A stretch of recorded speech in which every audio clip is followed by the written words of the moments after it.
안녕하세요. 저는 경기도에서 거주 중인 33살 먹은 주부입니다. 32살 때 시집와서 남편이랑 분가해서 살았고요. 어느 날 남편이 어머님께서 돌아가시고 혼자 계신 아버님을 저희가 모시는 게 어떻겠냐고 갑자기 이야기를 하더군요. 어느 누가 갑자기 저런 말을 하는데 좋다고 할 수 있겠어요. 그 일로 남편이랑 많이 싸웠어요. 위에 형님도 있으신데 왜 우리가 모시냐고. 아주버님은 대기업을 다니고 계셔서 저희보다도 여유롭고 형편이 저희와는 정말 비할 수도 없을 만큼 좋습니다. 그 일로 인해 저는 남편과 끝도 없이 대화를 나누었고 정말 싸우고 볶고 거의 매일 같이 싸웠어요. 그러다 하루는 남편이 술을 먹고 울면서 진심을 담아 말을 하더군요. 저에게 무엇이든 다른 거는 당신이 원하는 대로 하자는 거 전부 다 할 테니까 제발 이번만은 부탁 좀 들어달라고요. 그러면서 남편은 이야기를 이어갔습니다. 남편이 어릴 적에는 엄청 개구쟁이였대요. 매일 사고 치고 다니고 해서 아버님께서 매번 뒷수습하러 다니셨다고 하더라고요. 남편이 어릴 때 골목에서 놀고 있는데 지나가던 중간 크기의 트럭에 받칠 뻔한 걸 아버님이 보시고 남편 대신 부딪히셨는데 그것 때문에 지금도 오른쪽 어깨를 잘못 쓰신대요.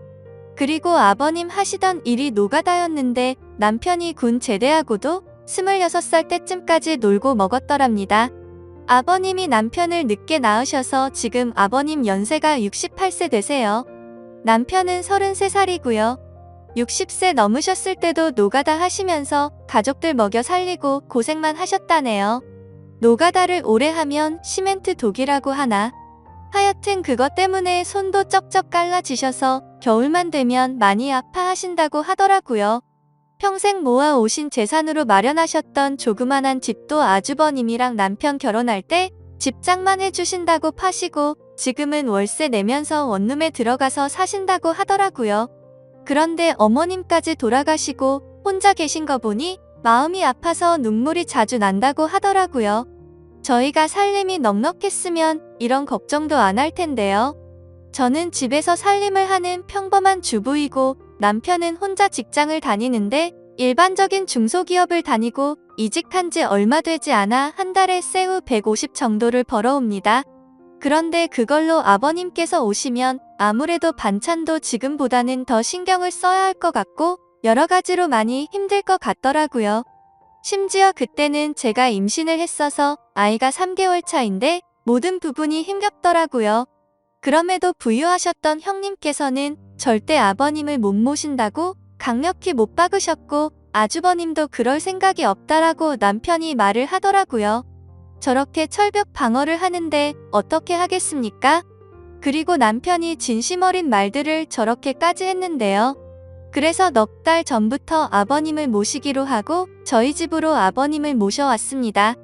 처음에는 아버님께서 오지 않으시려고 자꾸만 거절하시더라고요. 늙은이가 가봐야 집만 되고 눈치 보인다고 하시면서요. 하지만 남편이 매일같이 설득하고 우겨서 겨우 모셔왔습니다. 모셔온 첫날부터 여러모로 정말 신경이 쓰이더라고요. 그런데 우리 아버님 매번 반찬 신경 써서 정성껏 차려드리면 그걸 드시면서도 엄청 미안해 하시면서 눈치를 보십니다. 가끔씩 고기 반찬이나 맛있는 음식을 해드리면 아버님께서는 드시지 않고 남겨두셨다가 저희 남편이 퇴근하고 돌아오면 남편을 먹이더라고요. 그리고 저 먹으라고 일부러 드시지도 않고요. 거기다가 하루는 장을 보고 집에 왔는데 아버님께서 바닥에 꿇어 앉아서 걸레질을 하고 계시더라고요. 저는 그 모습을 보고 깜짝 놀라서 걸레를 빼앗으려고 했더니 괜찮다고 하시면서 끝까지 고집을 부리시면서 청소를 끝마치시더라고요. 그리고 식사를 드시고 나면 곧바로 빈 그릇을 들고 가셔서 설거지도 하십니다. 아버님께 하지 말라고 몇 번을 말씀드리고 그릇들을 뺏어도 보지만 아버님은 설거지를 하시는 게 그게 마음이 편하시답니다. 제가 왜 아버님의 마음을 모르겠어요. 이 못난 며느리 눈치 보이시니 그렇게 행동하시는 거 압니다. 그래서 저도 정말 더 마음이 아픕니다. 남편이 몰래 아버님 용돈을 드려도 그거 안 쓰고 모아두었다가 저에게 용돈 하라고 주십니다. 그렇게 저희는 부유하진 않지만 서로 애틋하고 마음을 써가면서 하루하루를 지내고 있었습니다. 그런데 어제는 정말 너무 많이 슬퍼서 펑펑 울었습니다. 아버님께 죄인이라도 된 듯해서 눈물이 왈칵 나오는데 참을 수가 없더라고요.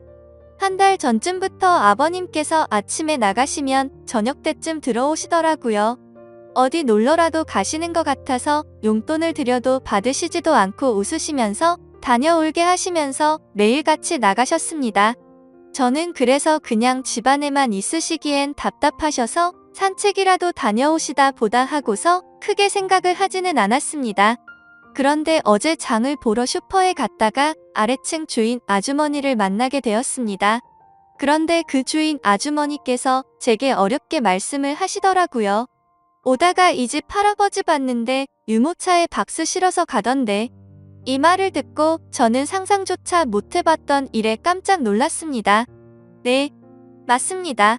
아버님 아들집에 살면서 돈 한 푼 못 버시는 게 마음에 걸리셨는지 불편한 몸 이끄시고 하루하루 그렇게 박스 주우시면서 돈을 버셨더라고요.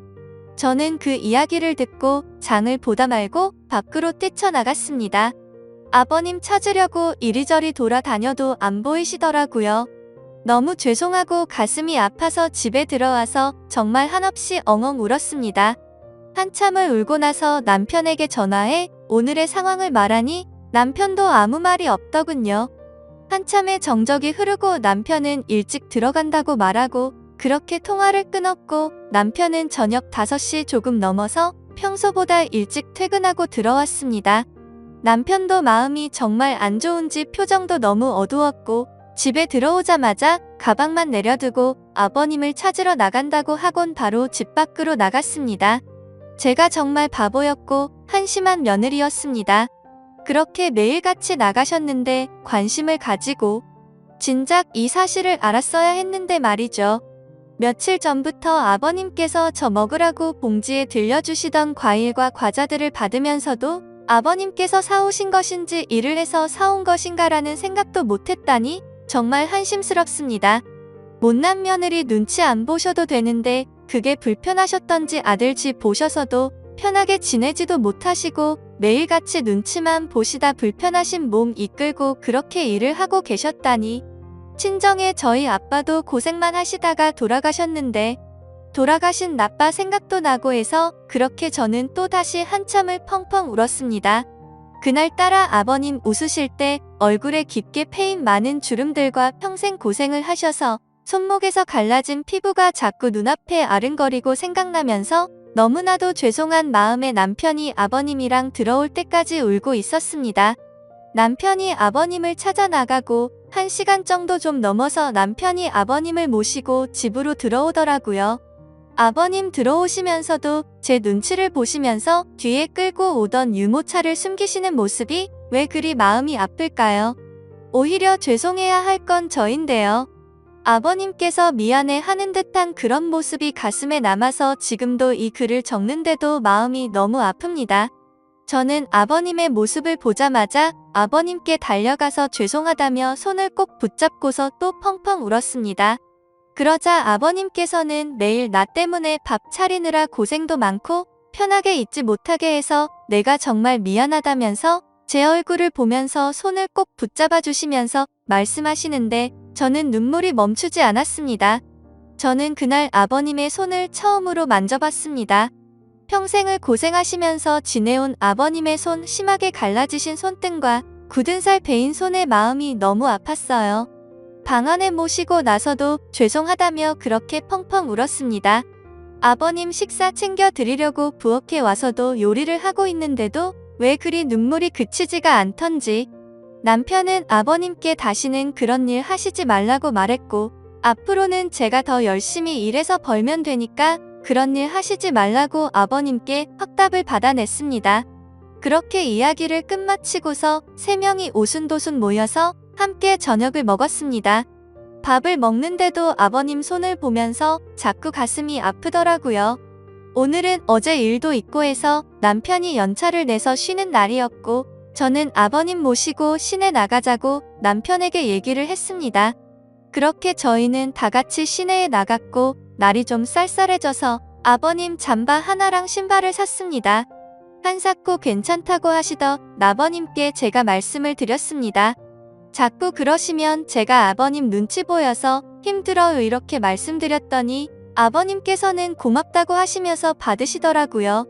그리고 집에 아버님 심심하실까봐 케이블 TV도 신청했습니다. 아버님께서 스포츠를 좋아하시는데 오늘 야구 방송이랑 낚시 방송 보시면서 너무 즐거워 보이시더라고요. 조용히 다가가서 아버님 어깨를 만져드리는데 보기보다 정말 왜소하시더라고요.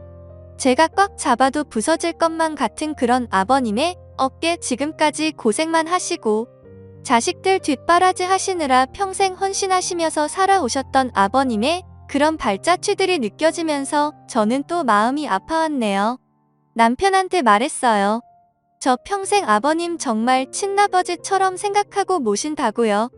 비록 지금은 아버님께서 불편해 하시지만 언젠가는 친딸처럼 생각하시면서 대해 주실 때까지 정말 잘할 거라고요. 마지막으로 아버님 앞으로는 제 눈치 안 보셔도 돼요. 제가 그렇게 나쁜 며느리 아니잖아요. 아버님의 힘드신 희생이 없으셨다면 지금의 남편도 없잖아요. 그랬다면 지금의 저와 뱃속에 사랑스러운 손자도 없을 거예요. 저 아버님 싫어하지 않고 정말 사랑해요. 아버님 그러니 항상 건강하시고 오래오래 사셔야 돼요. 그리고 2번 다시 그렇게 일 안 하셔도 돼요. 저 허리띠 쫄라매고 알뜰하게 살게요.